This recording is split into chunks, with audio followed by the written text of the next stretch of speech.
Bonjour, notre Luxury Story du jour nous amène à la rencontre d'un chef, celui du Relais Château, le château de Font-Colombe.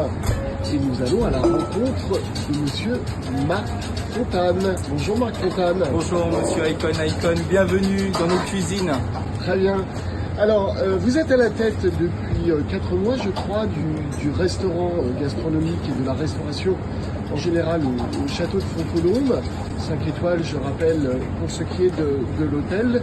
On avait envie de parler cuisine provençale un petit peu avec vous. Ouais. Racontez-nous. Écoutez, la cuisine provençale, c'est la cuisine du soleil, une cuisine fraîche, légère, parfumée avec beaucoup d'herbes aromatiques. Justement, qu'est-ce que vous nous préparez? Alors là, je suis en train de préparer une soupe au pistou. Donc spécialement pour une cliente ce soir. Donc elle me relève le défi de faire une soupe au pistou meilleure qu'elle. Ah, très bien. Ça, c'est des défis, c'est intéressant. Voilà, tout à fait, c'est intéressant. Et vous avez souvent des défis comme ça? Oui, ça arrive, ouais. Ça arrive. Et puis même tous les jours, tous les jours, tous les midis, tous les soirs, c'est un défi de faire plaisir à nos clients, voilà, être concentré sur les services, sur les cuissons, sur les assaisonnements, sur les glaçages, voilà, c'est du premier jusqu'au dernier, il faut que ce soit parfait. Donc ça, c'est un défi pour que ce soit régulier. Ok. Alors justement, j'ai envie de mettre quelqu'un au défi de faire votre beurre mousseux au romarin de la Garrigue. Alors ça. Voilà une belle idée provençale. Ça, c'est une très bonne idée. Voilà, c'est un peu de beurre, un peu de crème, qui va faire le côté mousseux en fait. Et donc ça, je le porte à ébullition. Et ensuite, je mets à infuser mon romarin qu'on va cueillir dans la garrigue. Et je le fais infuser comme un thé pendant 20 minutes. Donc il y a un timer, il y a une pesée, c'est très très précis. Et ensuite je mets une petite poudre en fait qui va lier l'ensemble, qui va lier le beurre avec la crème. Et ensuite on le met à refroidir et on le met en siphon avec 2 cartouches de gaz. Du coup ça souffle et c'est assez surprenant parce qu'on n'a pas l'habitude de voir ça. Nous continuons notre discussion avec Marc Fontane. Nous sommes cette fois-ci dans les jardins du château de Font-Colombe. Alors racontez-nous un petit peu votre obsession du produit d'exception pour créer ces plats sublimes. Eh ben, c'est tout simple. Il faut vivre avec la nature, ce qu'elle nous donne. Et donc là, il y a quelques mois, on a planté des tomates. Et vous voyez, elles commencent gentiment à mûrir.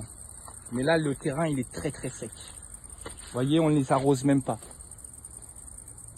Vous savez, un légume, un fruit, quand il est arrosé, quand on lui donne tout, le fruit il devient feignant. Voilà, on lui donne de l'eau parce qu'il a soif. On lui donne des engrais pour qu'il pousse plus vite. On lui donne des pesticides parce qu'il se fait attaquer par des insectes. Donc du coup, le légume, il est feignant. Donc on aura un légume qui aura peut-être du goût, mais qui sera plein d'eau. Que là, ces tomates, elles se débrouillent par elles-mêmes. Donc elles vont être un peu plus petites, moins de rendement. Mais alors là, au niveau du goût, on est dans de la puissance. Et la sélection naturelle selon Darwin, pour les tomates. Voilà, et c'est comme avec Tristan. Tristan, mon fournisseur de légumes qui est à même pas 1 kilomètre du château, il travaille dans ce sens aussi. Donc c'est en bio, en légumes bio, et il travaille aussi dans ce sens. Et regardez tout autour, tout est en friche.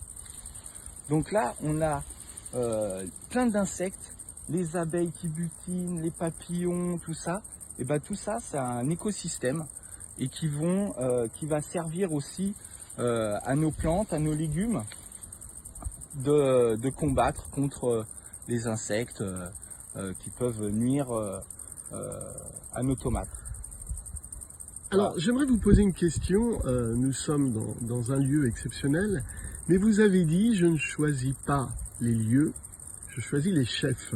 Ouais, tout à fait. Quand on cherche un endroit, au début, hein, quand j'ai commencé ma carrière de cuisinier, hein, j'ai fait une mention complémentaire en pâtisserie. Donc j'ai arrêté la cuisine pour avoir un petit plus si le jour où je devenais chef propriétaire ou chef dans un relais château, comme au À la château de table de Faucolombe. l'orangerie. Voilà, tout à fait. Voilà, j'aurais quelques notions. Et j'ai fait ma mention en pâtisserie dans un 2 étoiles au guide Michelin à la Poularde à Moron-les-Bains avec Gilles et Théoc, un meilleur ouvrier de France également. Et en fait, j'ai repris la cuisine après et en fait, il m'a envoyé à l'Auberge des Templiers avec Hervé Domy, qui était le second de Christian Sinicropi. Une institution des chasseurs. Voilà, ouais. Du Voilà. côté de Montargis, c'est ça? L'Auberge des Templiers, voilà, une institution de chasseurs, voilà. On Sur travaillait. la RN7 à l'époque, enfin Ouais, toujours d'ailleurs. c'est ça, ouais. Et voilà, beaucoup de gibier, on travaillait, c'était formidable. Et puis voilà, j'ai travaillé pendant 2 ans avec lui, il m'a énormément appris et il m'a fait grandir comme tous les chefs avec qui j'ai travaillé. Après, je suis parti chez Anne-Sophie Pic parce que je pense que c'est une maison qui Rien à le ajouter. passage est obligatoire, j'ai envie de dire. Ouais. Elle a une cuisine tellement fine, tellement un recul sur sa cuisine qui est vraiment impressionnant et que moi j'ai vraiment beaucoup aimé. Après Anne-Sophie Pic, je suis retourné sur Lyon avec Gérard Vignat, un meilleur ouvrier de France également, à l'Auberge de Faux-Rose, à Caluire, là où j'ai énormément appris, un chef exceptionnel. Et puis vraiment où ça a été une montée pour moi, c'était avec Yannick Franck au Château Saint-Martin à Vence en 2008 quand j'ai commencé à travailler avec lui. Donc c'était l'ancien sous-chef d'Éric Fréchon. Et voilà, tout le monde connaît Bristol. Éric Fréchon, Bristol, 3 étoiles Michelin. Et là vraiment Yannick Franck, meilleur ouvrier de France 2004. Ça a été une montée en puissance au niveau de la connaissance culinaire, au niveau du recul qu'on peut avoir sur un plat, aller à l'essentiel, travailler les textures, pas de froufrou, voilà. Et vous l'avez suivi aussi, je crois, à la réserve Beaulieu. Voilà, c'est ça jusqu'à la réserve de Beaulieu, ouais, tout à fait. D'accord. Ouais. Alors j'aimerais que vous nous parliez également peut-être un petit peu de votre travail de la viande. Hein. Je crois que c'est quelque chose auquel vous êtes vous-même très sensible depuis tout petit. Oui. Alors tout petit, moi je suis fils de paysan, hein, donc j'ai vécu dans une ferme et une vraie ferme, quoi. On avait tout. Mes parents étaient éleveurs de vaches laitières et producteurs de fromage. Mais on avait des chèvres, donc on faisait du fromage de chèvre également. On avait des volailles, hein, pintades, poules, des lapins, des cochons. Et voilà, et 2 fois par an, à l'époque, quand on avait le droit, on tuait encore le cochon à la maison. Et c'est vrai que à 10 ans, je commençais à travailler la viande avec mon frère qui était boucher charcutier. Et je pense que voilà, hein, c'est pour ça que je suis tombé dans la cuisine. Et qui dit Provence dit aussi poisson. Un petit exemple, hein, la langoustine tartare d'algues, gel de concombre, beurre sur son voile iodé. Ouais.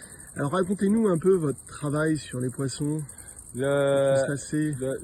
Moi j'aime beaucoup les poissons, les crustacés, coquillages, parce que c'est vraiment des produits qui sont vraiment délicats. Hein, c'est des produits qui sont vraiment sensibles. Voilà, il faut beaucoup de finesse et il faut être juste. On peut pas se tromper là-dessus.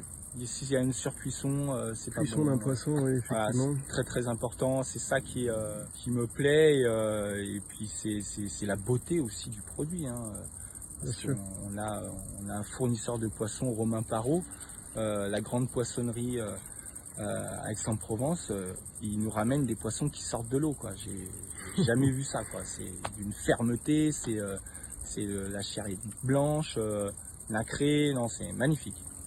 Alors, à la table de l'orangerie, bien sûr, les desserts occupent une place toute particulière. Vous avez une chef pâtissière. Oui, tout à fait. Ouais, une chef pâtissière, Camille Tardieu, avec qui on fait un beau travail, avec une belle évolution sur les desserts. Voilà, voilà, on parle d'un produit, on est sur le produit, on travaille les textures, les mariages des goûts, et voilà, on se fait des petits dessins ensemble, comment on va dresser ça, et c'est une très très belle collaboration. Ouais. Merci Marc Fontane. Merci à vous. Il est temps de rejoindre la soupe au pistou. Eh ben écoutez, on y va. Merci.